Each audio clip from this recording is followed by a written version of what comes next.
Hello friends. तो चलिए हम लोग पढ़ने वाले हैं लूप। ओके, तो देखिए हम लोग लूप पढ़ते क्यों हैं, सबसे पहले समझिए। तो देखिए हम लोग प्रोग्राम जब लिखते हैं तो हो सकता है कि हम अपने प्रोग्राम में किसी पर्टिकुलर स्टेटमेंट को या सेट ऑफ स्टेटमेंट को हम लोग बार बार रिपीट करना चाहें, है ना। ऐसा हो सकता है, मान लीजिए अगर हमें अपना नाम ही प्रिंट करना है, मान लीजिए हमें अपना नाम 1000 टाइम प्रिंट करना है, तो क्या मैं सी आउट लगा लगा के 1000 टाइम इस तरह से मैं वशिष्ठ लिखने वाला हूँ। हमें 1000 टाइम अगर अपना नाम लिखना है तो क्या मैं इस तरह से 1000 टाइम लिखने वाला हूँ? नहीं, ये तो मैं काम नहीं करूँगा, क्योंकि ये तो बहुत ही वाहियात हो जाएगा यार। 1000 बार एक ही चीज़ को लिखना, ये तो बहुत ही अपने आप में बर्डन है ना।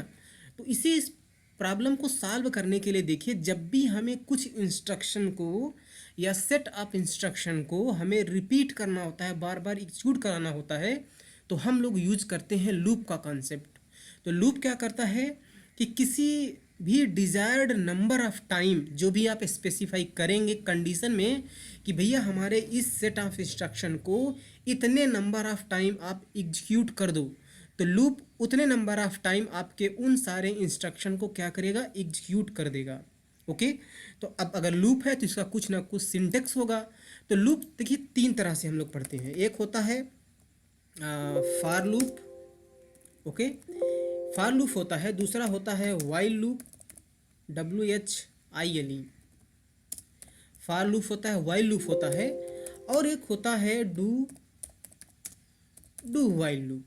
ओके, तो इन तीनों लूप को हम लोग पढ़ने वाले हैं। तो सबसे पहले चलिए हम लोग समझते हैं कि फार लूप क्या होता है। तो फार लूप पे हमें करना क्या पड़ता है, सबसे पहले इस तरह से फार लिखना पड़ता है और इसकी बॉडी बनानी पड़ती है। तो इसके अंदर जितने भी हम स्टेटमेंट को लिखेंगे वो सारे के सारे इंस्ट्रक्शन क्या होने वाले हैं, रिपीट होने वाले, एग्जीक्यूट होने वाले हैं। और इस लूप फार के अंदर सबसे पहले हम लोग लिखते हैं क्या, इनिशियलाइजेशन। इनिशियलाइजेशन क्या होता है, अभी मैं आपको इसको बहुत अच्छी तरह समझाता हूँ एग्जाम्पल के जरिए। फिर हम लोग लिखते हैं कंडीशन, और फिर हम लोग कुछ लिखते हैं इंक्रीमेंट या डिक्रीमेंट। देखिए होता क्या है कि इनिशियलाइजेशन का मतलब होता है, चलिए अच्छा अभी हमने आपको बोला कि मान लीजिए इन सारे स्टेटमेंट को मुझे 1000 टाइम एग्जीक्यूट करना है, तो मुझे ये तो लूप को बताना पड़ेगा ना कि हमें 1000 टाइम एग्जीक्यूट करना है। तो वो हम कंडीशन में लिखते हैं, वो हम कहाँ लिखते हैं, कंडीशन में लिखते हैं। अब अगर हमें 1000 टाइम इनको एग्जीक्यूट करना है तो कंडीशन में कुछ तो हम इनिशियलाइजेशन लिखेंगे ना। कि मान लीजिए हमारे पास एक काउंटर है, तो काउंटर को मैं 1 से इनिशियलाइज करूँगा और कंडीशन में 1000 तक ले जाऊँगा, है ना। और उसे मैं क्या करूँगा, इंक्रीमेंट करता रहूँगा, है ना। तभी तो मुझे हर एक चीज़ सेटिस्फाई करना पड़ेगा, क्योंकि देखिए हमारे पास यहाँ पर 3 चीज़ है। पहला है इनिशियलाइजेशन। जब हमने कहा कि मुझे 1000 टाइम, तो जब हमने कहा 1000 टाइम तो वो एक रेंज है ना। इसका मतलब कि 1 से 1000 टाइम, तो हमें कुछ काउंटर के लिए तो अपने पास हिसाब रखना पड़ेगा ना। हम कैसे जानेंगे कि ये हमारा स्टेटमेंट 1000 टाइम एग्जीक्यूट हो चुका है। तो यही लिए हम लोग क्या करते हैं, इनिशियलाइजेशन। तो लेट से मेरे पास मैं क्या करूँगा, एक काउंटर ले लूँगा। काउंटर की वैल्यू शुरू में मैं क्या करूँगा, 1 करूँगा। तो हमने काउंटर को क्या कर दिया, इनिशियलाइज कर दिया। तो ये वाला स्टेप हम कहाँ लिखते हैं, इनिशियलाइजेशन में लिखते हैं। फिर हम कंडीशन लिखेंगे, अगर काउंटर की वैल्यू किसके बराबर होनी चाहिए, अगर वो लेस देन है इक्वल टू 1000 के, है ना। तो हमारा ये कंडीशन हो गया कि जब तक 1000 काउंटर नहीं पहुंच जाता, यानी counter is less than equal to 1000, तो जैसे ही काउंटर की वैल्यू 1000 से ज़्यादा होगी तो ये वाली हमारी कंडीशन क्या होगी, फेल्स हो जाएगी।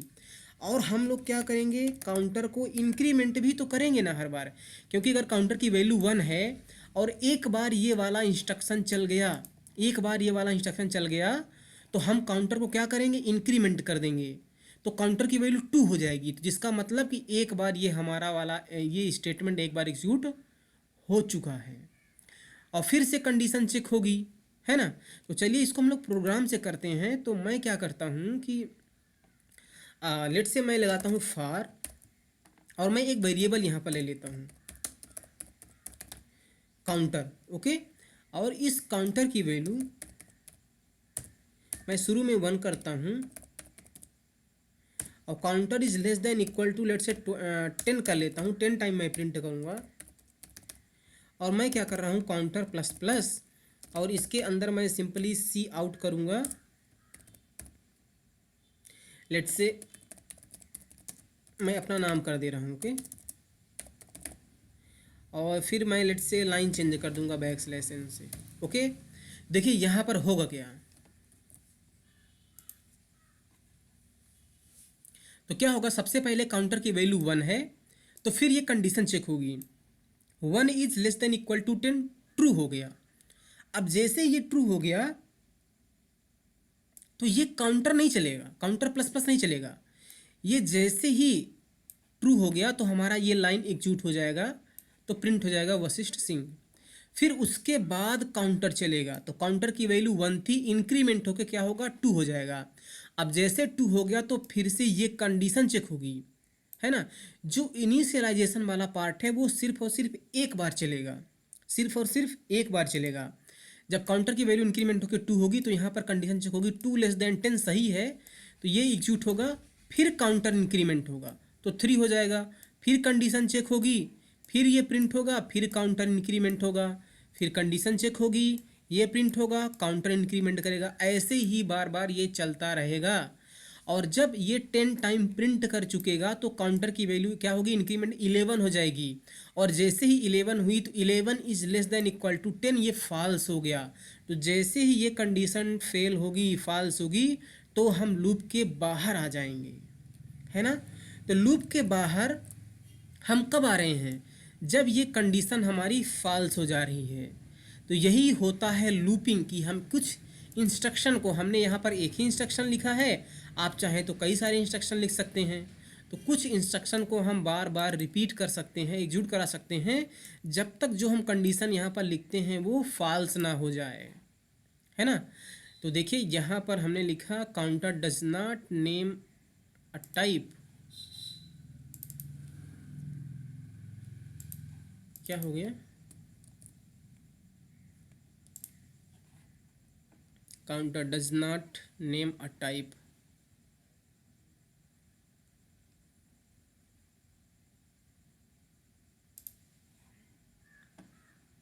COUNTER,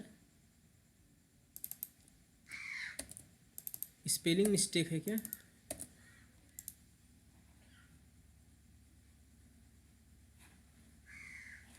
okay. तो यहाँ पर मिस्टेक क्या किया था हमने,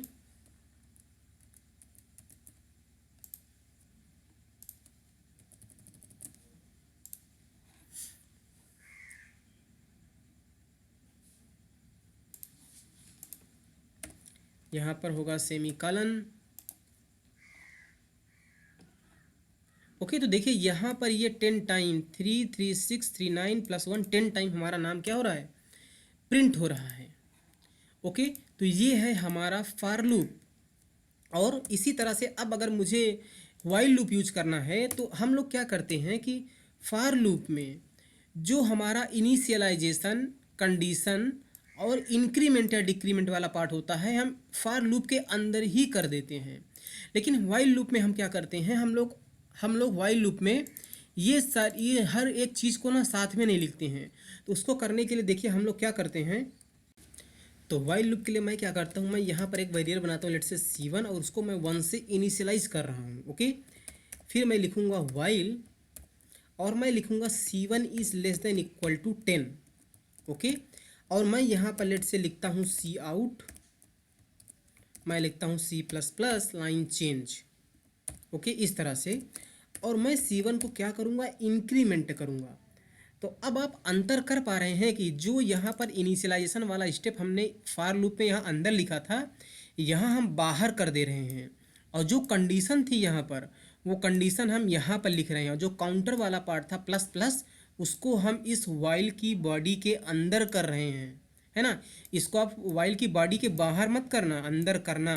तो क्या होगा, C1 की वैल्यू 1 है, तो ये एक बार चेक होगा, एग्जीक्यूट होगा, फिर C1 की वैल्यू बढ़ जाएगी, फिर से चेक होगा, एग्जीक्यूट होगा, C1 की वैल्यू बढ़ जाएगी, फिर से एग्जीक्यूट होगा।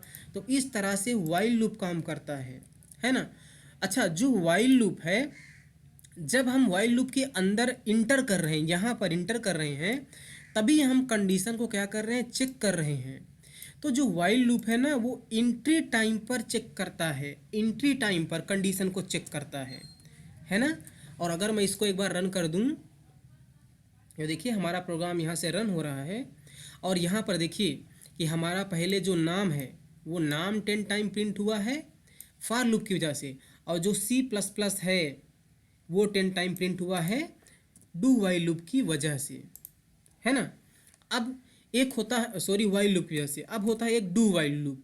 तो उसके लिए भी हम क्या करते हैं, लेट से मैं एक वेरिएबल बनाता हूँ C2 नाम से, उसको मैं 0 से इनिशियलाइज करता हूँ, 0 से, और हम लोग यहाँ पर लिखते हैं डू इस तरह से, और फिर हम लोग यहाँ पर क्या लिखते हैं, कंडीशन लिखते हैं, डू वाइल। तो हम लोग लगाते हैं वाइल, ओके, हम लोग लगाते हैं यहाँ पर वाइल, और लिखते हैं C2 is less than equal to 10, और सेमी कॉलन लगा देते हैं यहाँ पर। तो डू वाइल का आप सिंटेक्स देखिए, सबको पहले आपको लिखना है डू, और फिर उसकी बॉडी बनानी है, और यहाँ पर लास्ट में वाइल लिखना है, और ये चीज़ यहाँ पर कंडीशन लिखना है। तो इनिशियलाइजेशन वाला हम लोग क्या कर रहे हैं, इनिशियलाइजेशन वाला हम लोग यहाँ पर कर रहे हैं, इसको मुझे 1 से इनिशियलाइज करना पड़ेगा, है ना। और C2 को जब यहाँ अंदर आएंगे तो हम लोग प्रिंट करेंगे, क्या प्रिंट करेंगे, C++ लूप, और हम लोग यहाँ से लाइन चेंज कर देंगे, और C2 को यहीं पर इंक्रीमेंट करेंगे। तो देखिए यहाँ पर क्या हो रहा है कि हम लोग पहली बार इस वाले स्टेटमेंट को एग्जीक्यूट कर दे रहे हैं बिना कंडीशन को चेक किए हुए। फिर क्या होगा, सबसे पहले C2 की वैल्यू 1 हो जाएगी, ये वाला एग्जीक्यूट हो जाएगा और प्रिंट कर देगा C++ लूप। फिर C2 की वैल्यू क्या होगी, इंक्रीमेंट होके 1 से 2 हो जाएगी, और यहाँ पर फिर कंडीशन चेक होगी, 2 is less than equal to 10, ये ट्रू है तो फिर से ये वाला प्रिंट होगा, ये इंक्रीमेंट होगा, फिर से कंडीशन चेक होगी, फिर से ये प्रिंट होगा, फिर से इंक्रीमेंट होगा, कंडीशन चेक होगी, इसी तरह से ये चलता जाएगा। और जैसे ही ये 10 टाइम प्रिंट हो जाएगा तो C2 की वैल्यू 11 हो जाएगी, ये कंडीशन फॉल्स, तो हम क्या आ जाएंगे, लूप के बाहर आ जाएंगे। ध्यान रखने वाली बात यहाँ पर यह है कि जो डू वाइल लूप है वो एग्जिट टाइम पर कंडीशन को चेक कर रहा है। कंडीशन कब चेक कर रहा है, वो condition is checked during exit time. और यहाँ पर क्या है, जो कंडीशन चेक कब की जाती है, during entry time, condition is during entry time. तो वाइल और डू वाइल लूप में ये डिफरेंस, और ये डिफरेंस पूछा भी जाता है अक्सर, है ना। तो फिर से मैं इस प्रोग्राम को रन कर देता हूँ। तो आई होप कि आपको ये तीनों while, for loop and while loop, do while loop, आपको तीनों समझ में आया होगा। और यहाँ पर देखिए ये 10 टाइम हमारा क्या हुआ है, प्रिंट हुआ है, 10 ही टाइम है, आप देख लीजिए, है ना। तो ये होता है लूप। तो आई होप दोस्तों आपको ये समझ में आया होगा लूपिंग का कॉन्सेप्ट, हमने अपनी पूरी कोशिश की है। And thank you so much, bye bye.